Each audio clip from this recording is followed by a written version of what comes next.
ранку, 9 година, час новин на АТР. Ви дивитеся «Заман». 8 грудня, 1380-й день анексії Криму. У студії Скандер Маметов. Рекордно швидко. За 24 дні до Нового року Верховна Рада ухвалила проект Держбюджету України на наступний рік. Депутати працювали майже до опівночі. Зрештою, за головний фінансовий документ країни проголосували 273 нардепа. Ставлю на голосування проект Закону України про Державний бюджет України на 2018 рік номер 700 для прийняття в цілому. Прошу голосувати, прошу підтримати. Голосуємо, колеги. Ми приймаємо бюджет. Прошу загальної підтримки. 273 за. Бюджет прийнято. В уряді документ назвали бюджетом зростання, прогнозують збільшення доходів на рівні 3% до 1 мільярда 155 мільйонів гривень. Інфляція впаде з 11 до 9%. Витрати на армію сягнуть 5% ВВП. На модернізацію та утримання українського війська витратять понад 165 мільярдів гривень. У 2018-му планують побудувати понад 4 тисячі квадратних метрів нових доріг. На це запланували майже 47 мільярдів гривень. 2018 рік має стати роком економічного зростання, і ми маємо досягти реальних змін в соціальній ситуації в країні. На медицину витратять більше 115 мільярдів гривень, понад 64 мільярди на житлові субсидії. Від нового року мінімальна зарплата становитиме 3723 гривні. Після першого кварталу її збільшать до понад 4 тисяч. В проєкті бюджету є передбачена норма про коригування мінімальної заробітної плати в залежності від національної економіки. Я сподіваюся на те, що мінімальна заробітна плата буде збільшена. Вже за результатами роботи першого кварталу або другого кварталу національної економіки. І ми можемо вийти на цифру, яку оголошував президент, 400-4200. Один український воїн загинув, 3 поранених на лінії фронту. Про це повідомляє штаб АТО. Десантник 25-ї бригади Андрій Павленко загинув від кулі снайпера. Ворог майже 20 разів порушував режим тиші. Більш ніж у половині випадків українські війська давали відповідь. Найгарячіше було на Луганському напрямку, поблизу Троїцького. Там проросійські угрупування стріляли зі 120-мм мінометів та гранатометів. Мінометний вогонь вівся і на Донецькому та Приморському напрямках.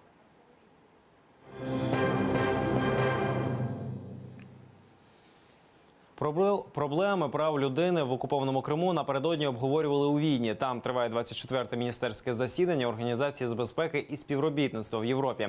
На засіданні виступили нещодавно звільнені з російського полону заступника голови Меджлісу кримсько-татарського народу Ахтем Чийгоз та Ельмі Умеров. Факти переслідування незгодних із окупацією півострова вони розповіли через власні історії ув'язнення. Ахтем Чийгоз і Ельмі Умеров розповідали міністрам свою власну історію, історію кримсько-татарського народу під російською окупацією і про існування справжнього спротиву в Криму.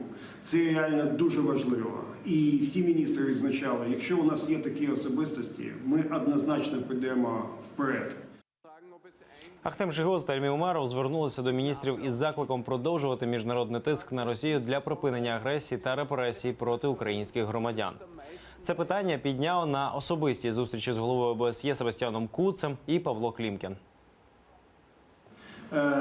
Багато питань обговорили те, що ми робимо разом з ними, Куртом Волкером, щодо просування місії, що робити далі, як далі будувати тиск на Росію, в тому числі в контексті реалізації нових американських санкцій. Багато різних ідей, працюємо далі.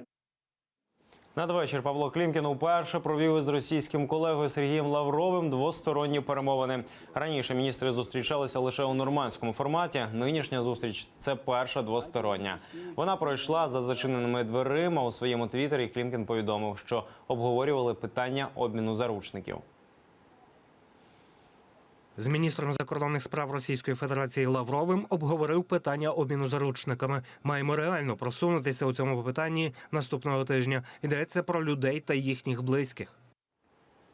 Про власні враження від поїздки до Відню Ільмі Умеров та Ахтем Шийгоз розповіла ТР одразу після приземлення у Борисполі. До Києва заступники голови Меджлісу кримськотатарського народу повернулися напередодні ввечері.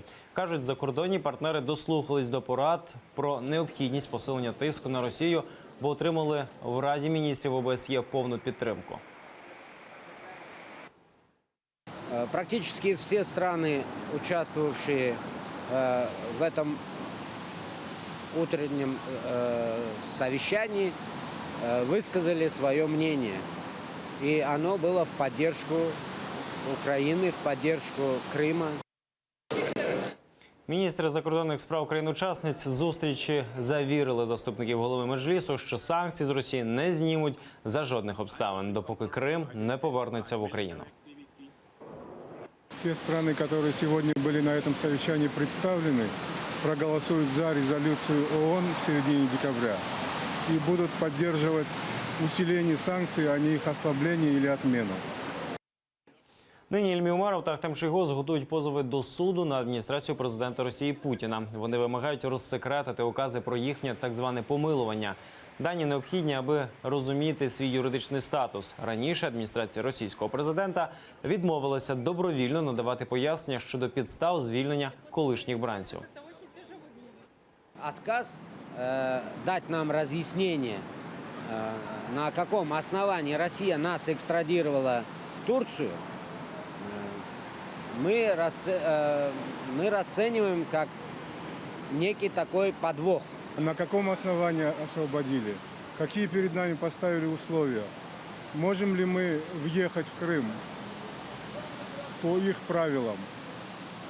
Мы не знаем. Фігурантам Сімферопольської справи Хізбут Тахрір розглянуть продовження міри запобіжного заходу. О 10-й за Кримом, тобто у ці хвилини, слухатимуть справи Айдера Саледдінова та Узаїра Абдулаєва. Об 11-й – Теймура Абдулаєва та Еміля Джемадєнова і о 12-й – Ростема Ісмаїлова. Небайдужих співгромадян громадські діячі Кримської солідарності просять прийти підтримати підозрюваних.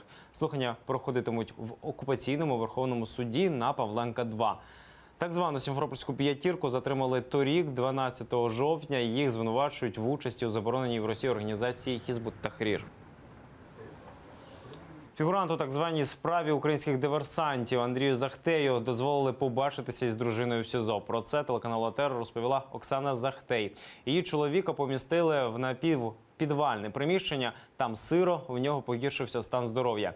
Жінка скаржиться, не всі медикаменти можна передати. Торік співробітники ФСБ 7 серпня затримали групу так званих диверсантів, які нібито готували теракти на півострові. Українська влада заперечує російські звинувачення на адресу українців і назвала це провокацією російських спецслужб. Условия никакие. Но питание тоже, у него гастрит, язва.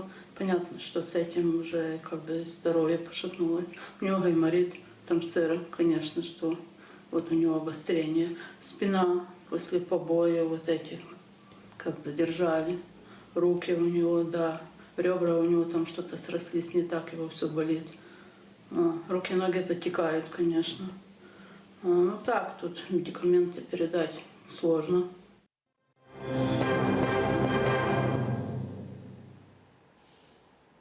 Пробний камінь – історичний візит. Президент Туреччини вперше після перерви у 65 років відвідав Грецію. Напередодні поїздки до Афін президент Туреччини Реджеп Тайіп Ердоган заговорив про перегляд кордону з Грецією. Йдеться про розмежування між країнами в Егейському морі за Лозаннським мирним договором після розпаду Османської імперії. А за документом 1923 року майже всі острови в Егейському морі відходили до Греції. Тепер, вважає Ердоган, морські та повітряні кордони варто відкоригувати виключно для зручності навігації комерційних та туристичних маршрутів. Прем'єр Греції не коментував ситуацію. А вже на зустрічі у четвер президент Греції Прокопіс Павлопулос відкинув навіть можливість таких переговорів. Лозаннський договір охоплює не тільки Грецію, але й весь регіон. І лише через це, я думаю, що з часом всі договори потребують перегляду не тільки для Туреччини, але й для Греції. Наразі це всі новини. Аби знати більше, дивіться наступний випуск «Замани» з Мавілем Мухтаровою об 11-й годині. А просто зараз ефір продовжить програма «Сабай» з Єлизаветою Цереградською. Будьте з нами.